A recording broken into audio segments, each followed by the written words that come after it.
Une situation qu'Anne Vivien connaît bien. Dans les locaux de l'Association pour le droit à mourir dans la dignité, cette bénévole répond régulièrement à des personnes gravement malades, pressées d'abréger leur souffrance. Pour cette ancienne anesthésiste réanimatrice, la loi doit évoluer. Une sédation profonde terminale, ça peut durer des jours, ça peut même durer quelques semaines. Alors qu'une aide active à mourir, en donnant le médicament qui va provoquer la mort en quelques minutes, là, tout le monde est au courant, la famille est au courant, le patient est au courant, et il peut dire tout ce qu'il veut juste avant, puisqu'il peut toujours changer d'avis jusqu'à la dernière minute. Une aide qu'Alain Coq se dit prêt à recevoir. Pour l'heure, il continue son combat pour le droit à mourir, pour lui et pour les autres. Je soutiens l'évolution de la législation sur la fin de vie. Et on en parle avec Jean-Luc Romero, il est président de l'Association pour le droit de mourir dans la dignité. Bonsoir, merci beaucoup d'être avec nous. Ce texte, je cite, permettrait le possible recours à une assistance médicalisée active à mourir pour toute personne capable et majeure en phase avancée ou terminale d'une affection grave et incurable, ne pouvant être apaisée ou jugée par elle insupportable. Ça, c'est la proposition d'Olivier Falorni. Vous la défendez ? Oui, bien sûr, ce n'est pas forcément le texte, évidemment, qu'aurait proposé la DMD, mais en tout cas, c'est une vraie révolution, parce que pour l'instant, on a eu des lois qui ont été faites par des médecins pour des médecins et qui n'ont pas mis la personne en fin de vie au centre des décisions, puisque la sédation profonde et continue, c'est le médecin qui décide. Vous pouvez la demander, s'il ne veut pas la faire, il ne la fait pas, et c'est lui qui décide du temps. Tandis que là, vous avez une proposition de loi où la personne qui est dans les conditions de la loi pourra demander à mourir, et bien sûr, on vérifiera si elle est dans les conditions, et elle pourra partir sans souffrance, soit avec une euthanasie, soit avec un suicide assisté. C'est, je veux dire, une loi de liberté, une loi en plus qui n'oblige à personne, et qui, je dirais même, est beaucoup plus utile pour tout le monde, parce qu'elle met votre volonté au centre. Si vous voulez mourir le plus tard possible, vous serez respecté. Si par contre, vous n'en pouvez plus, et on est dans une république laïque, il n'y a pas un principe supérieur qui vous oblige à mourir le plus tard possible. Et je dirais même aussi qu'elle respecte totalement la conscience des soignants qui ne souhaitent pas accompagner, puisqu'il y aura une clause de conscience. Donc vous voyez, c'est une loi qui apporte un droit nouveau, qui n'est pas une obligation, qui n'enlève rien à personne et qui respecte toutes les consciences. Alors bien sûr, Olivier Véran demande, est-ce que c'est le bon moment pour ouvrir ce débat aujourd'hui ? Écoutez, il y a un sondage de l'IFOP d'hier qui nous dit que 87% des Français estiment que c'est le moment de voter à l'Assemblée nationale cette loi.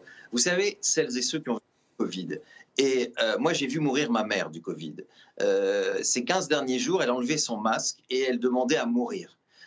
On a vu comme ça nombre de personnes très âgées qu'on n'a pas mis dans des services intensifs, qui sont morts dans des conditions difficiles. Et oui, c'est le moment, parce qu'on meurt mal en France. Vous savez, on s'est beaucoup occupé du début de la vie, et tant mieux, il faut continuer. Mais la fin de la vie, les moyens ne sont pas là. Les moyens en soins palliatifs, ceux qui osent nous en parler, quand on entend le gouvernement nous dire qu'il faut privilégier les soins palliatifs, ça fait 2 ans que dans notre pays, il n'y a plus de plan de développement de soins palliatifs. Donc on voit bien que le moment est venu. C'est le moment. Si on ne le fait pas aujourd'hui, on n'avancera pas. Et c'est pour ça que si par malheur, ce texte est avec l'obstruction de 5 parlementaires, ça pourrait se passer comme ça.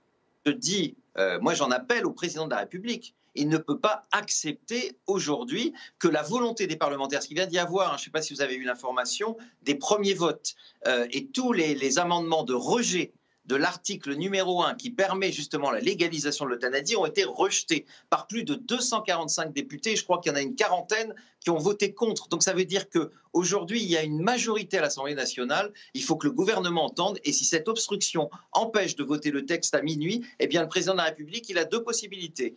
Permettre que dans l'ordre prioritaire du gouvernement, ce texte continue à être discuté à s'ils ont déposé un texte, mais n'attendons pas et ne nous faisons pas le coup de nous dire on proposera ça à la prochaine présidentielle, le temps est venu. La loi Claes-Leonetti, qui prévoit une sédation profonde et continue pouvant mener à la mort, elle est selon vous insuffisante ? Mais elle est, je ne vais pas être caricatural, elle est utile si vous êtes très très vieux ou très malade, que vous allez mourir dans les 48 heures.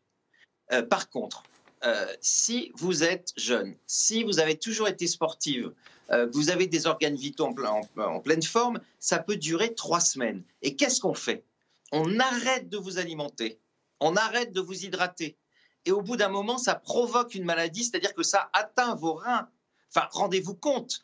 Et donc, on provoque une maladie pour mourir et ça dure des semaines. Enfin, c'est inhumain. C'est un acharnement thérapeutique dès qu'on dépasse les 48 heures. Donc, la sédation, c'est utile pour des morts à brève échéance. Et c'est comme ça que c'est utilisé en Belgique. Parce que vous savez, c'est pas la France qui a inventé ça. Monsieur Leonetti, c'est les Belges et les Hollandais qui ont ça depuis extrêmement longtemps. Donc, on peut avoir une sédation dans les 48 heures. Après, c'est de l'acharnement thérapeutique. Et c'est bien pour ça qu'il faut qu'on puisse autoriser l'euthanasie, d'autant que c'est une hypocrisie. Oui. Vous vous rendez compte? Juste avant, pourquoi est-ce si difficile en France de faire passer ce droit à l'euthanasie alors que c'est déjà le cas effectivement en Belgique ou en Suisse?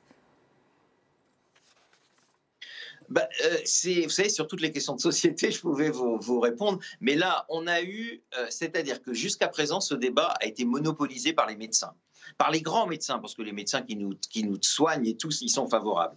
Et ce sont tous les conseillers des ministres, ce sont les ministres de la Santé, etc., qui ont du mal à comprendre que c'est vous ou moi qui devons décider de notre fin de vie, que ce n'est pas une affaire médicale. Donc on a médicalisé la mort alors qu'il faut simplement la traiter comme une affaire citoyenne et une affaire éthique. Et puis de l'autre côté, les religions. D'ailleurs, quand vous entendez hier, d'ailleurs on voit qu'ils sont en train de perdre, quand vous entendez l'archevêque de Paris, dont tout le monde a oublié qu'il a été pendant 35 ans ou 40 ans médecin, et qui ose dire, pour faire peur aux gens, qu'en Belgique, on euthanasie les enfants autistes. Quand on voit ce niveau-là, on se dit qu'à un moment, ces lobbies, il faut qu'ils arrêtent. Parce que cette loi, je vous l'assure, elle va protéger celui qui veut mourir le plus tard possible. Même dans la souffrance, quand Houellebecq dit que la souffrance peut faire du bien, eh ben, s'il le croit, tant mieux pour lui. Moi, je n'ai pas envie de mourir dans la souffrance. Merci. Et j'ai aussi de penser que je ne sais pas et que je veux pouvoir choisir à la fin de ma vie. Merci beaucoup, Jean-Luc Romero, d'avoir été avec nous, président de l'Association pour le droit de mourir dans la dignité.